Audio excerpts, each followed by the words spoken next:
Smiling, very excited, happy. We've seen on the TV a very happy draft room.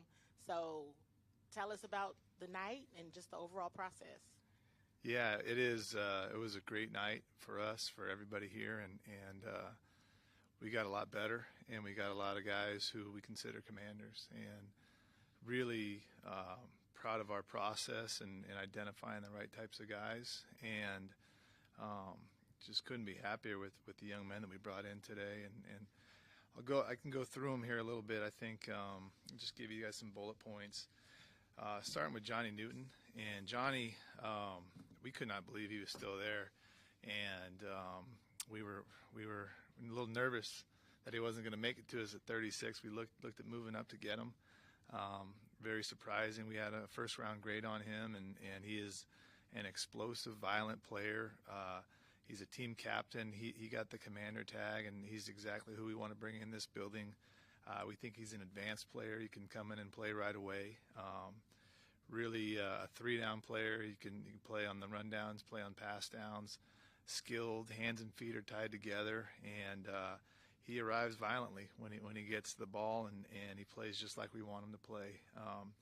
So just thrilled to get Johnny, and that started off a really good night for us.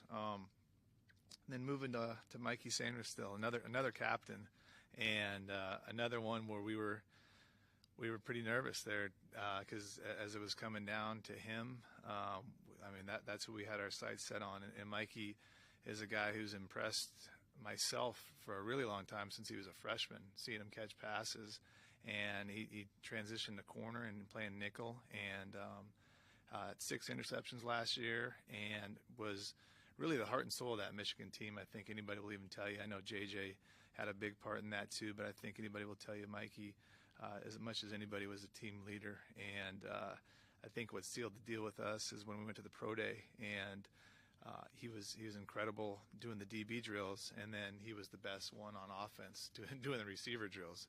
Outstanding route runner, outstanding ball skills, and he could just go all day. And the night before, we had dinner with him, and he was as impressive off the field as he was on the field. So we were thrilled to get him. He'll be a great nickel.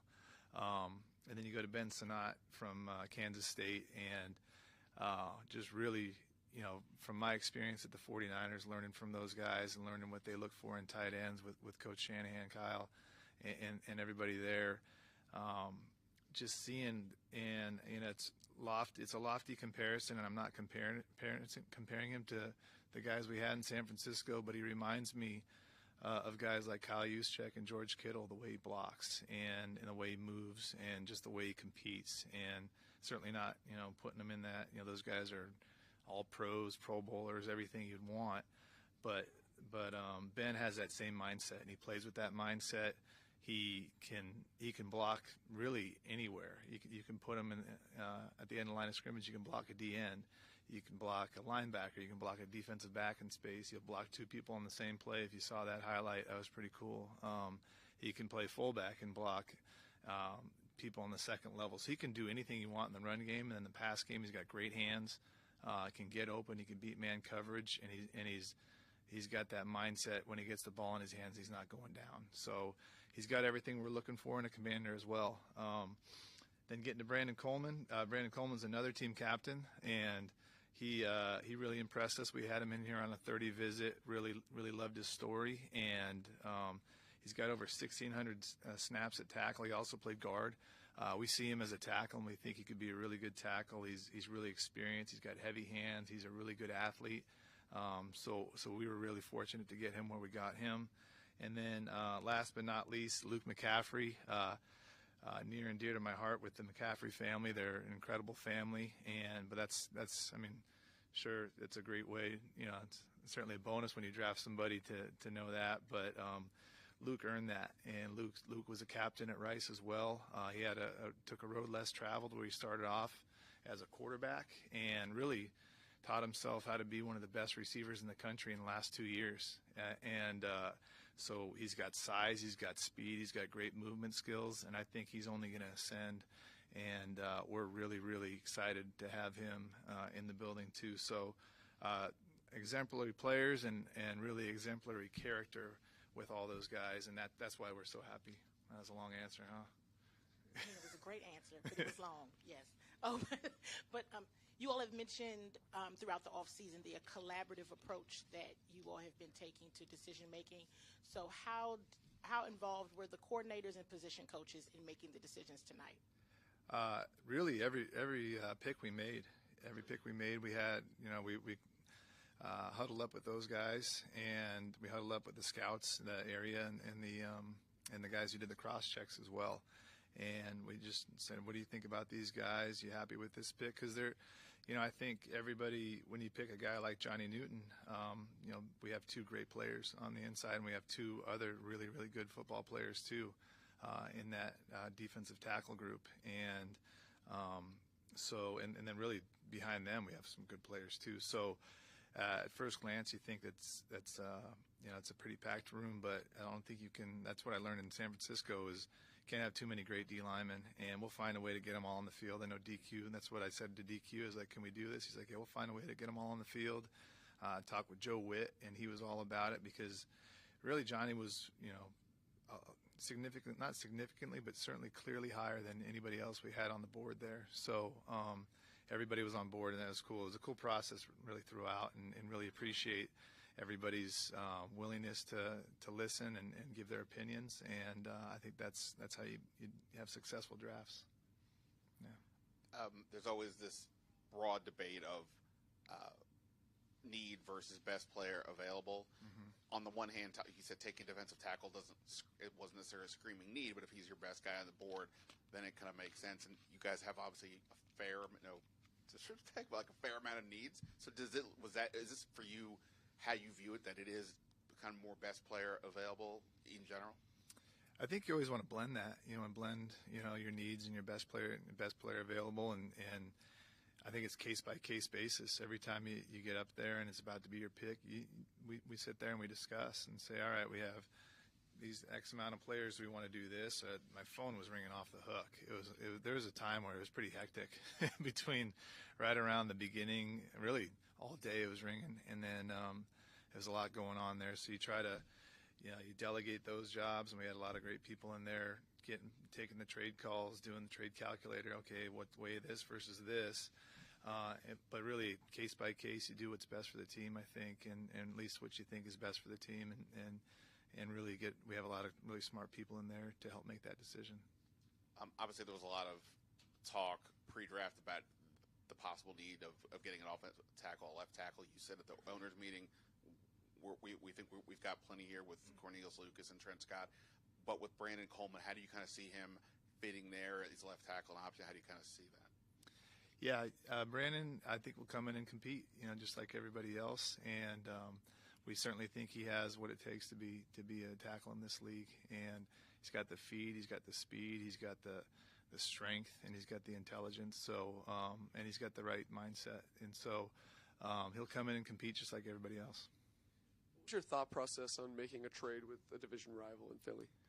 Yeah, that's there's always you have that in the back of your mind, but Howie's a friend. Howie's and he came with a strong offer, Sam, and really it was a favorable in terms of the point chart, favorable for us. But really we liked it in terms of what it gave us, and given those two picks in 50 and 53. A lot of times you have to move really far back, and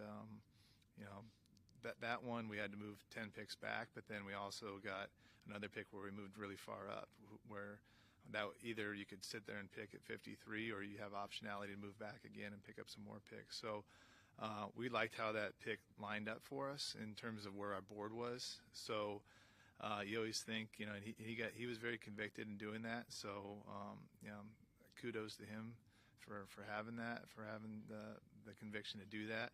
But we're going to be playing Cooper DeJean, so we'll see what happens. And you never know who's going to win those trades, and I don't think you can even really figure that out for years down the line. DQ is usually associated with big corners. What makes Mikey at his size the right fit for the scheme that you guys are going to run? Yeah, so Mikey's going to play inside. He's going to be a nickel. We call it a star, and Mikey, maybe he is in stature, he might be smaller, but he is as physical as they come. He'll bring it every time. He's tough. He's extremely smart, and the one thing, well, not the one thing, but many things he does really well, but he takes the ball away. And he had 6 interceptions this year. I can't imagine anybody's in his class in terms of ball skills on the defensive side of the ball.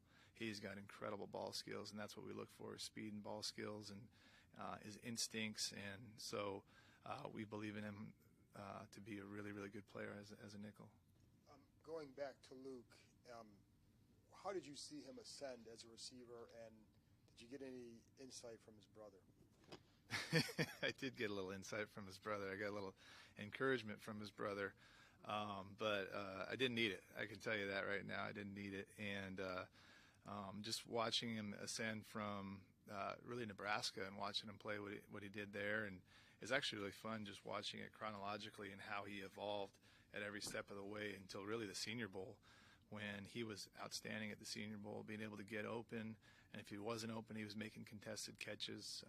He's almost 6'2", which is, you're surprised because he moves so well for a guy that's almost 6'2". He moves like a guy who's maybe 5'10" in terms of his quickness. He's got incredible shuttle numbers, and where you're talking about the 3-cone and the 20-yard shuttle, and those numbers really show up on the tape. And he's tough. He's got great hands, and he's got incredible mindset. Seeing him get better and better throughout the process, it tells us that he's only going to get better. And then a lot of the words you use to describe these guys: tough, captains, leaders, violent. How much of that is what you guys were looking for? I'm assuming it's not a coincidence that those are the kind of guys you're getting. That's exactly what we're looking for, all those things. And these guys all fit exactly what we want as Commanders. And we're very proud of that. We're proud of the type of people we brought in, starting with Jaden yesterday, and then really all night tonight. So you went through building this team through free agency and now 2 days of the draft. When you look at this team right now, where do you see it as far as the strength of it, and then what do you see that needs to still take place to put in the final pieces? Yeah, I think that remains to be seen. I think the strength, I would say, just knowing the people on this team, the strength of this team is that we're fast, we're competitive, there's a lot of really, really great people on this team, and they love football. And the guys that were here last week, which we had full attendance in that veteran mini camp, they love playing together, and so we brought in a bunch of guys they're going to love playing with. So we're proud of that.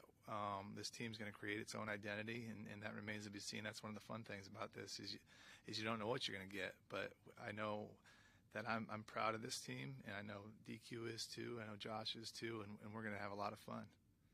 You filled the offensive line with one more player. Do you see a need there still, because you've got your wide receivers, you got your running backs, strengths right there? But do you still see a need on the offensive line?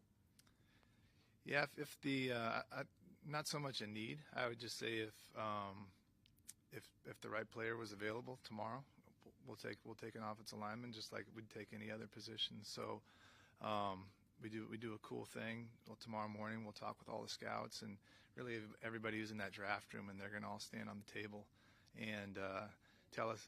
Well, not really. That's a figure of speech. That's how we say it. Maybe it's a football term, huh? Is that a football term? I don't know if that's universal.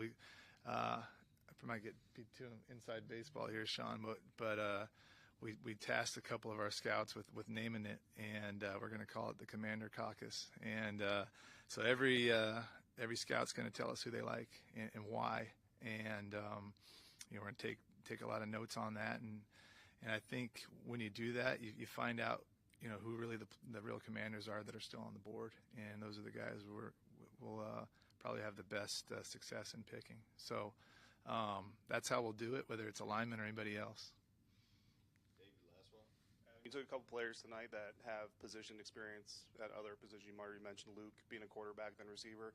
Mike is a wide receiver turned corner. Mm-hmm. As an evaluator, is there something in guys like that you kind of gives them a little bit of an extra advantage from a competitive side?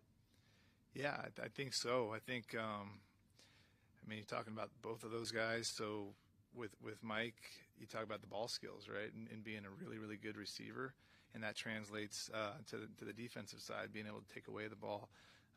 You joke most corners used to be receivers until you found out they couldn't catch, but Mike certainly doesn't fit that bill. So that and understanding how offense works and what receivers are trying to do to him is going to give him an advantage. And the same thing with Luke, where when you play quarterback, you see that position, or you see the field from a quarterback's position, so you understand what it takes to beat defense, to beat leverage, to read defenses and understand where the holes in the zone are, how the defender's playing you. So just like when you play multiple sports, I think playing multiple positions too is always going to help you to develop a good skill set that's going to help you whatever you do next. So I think there's certainly an advantage.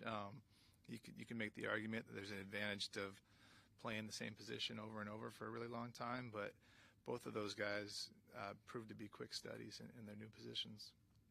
All right. Yeah. Appreciate it. All right. You guys can hang tight. Samantha's got Luke on Zoom. She's going to bring the laptop in here. All right.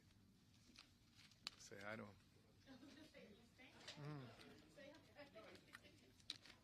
Where's he at? You want to stay and ask a question? Yeah, I just want to say hi.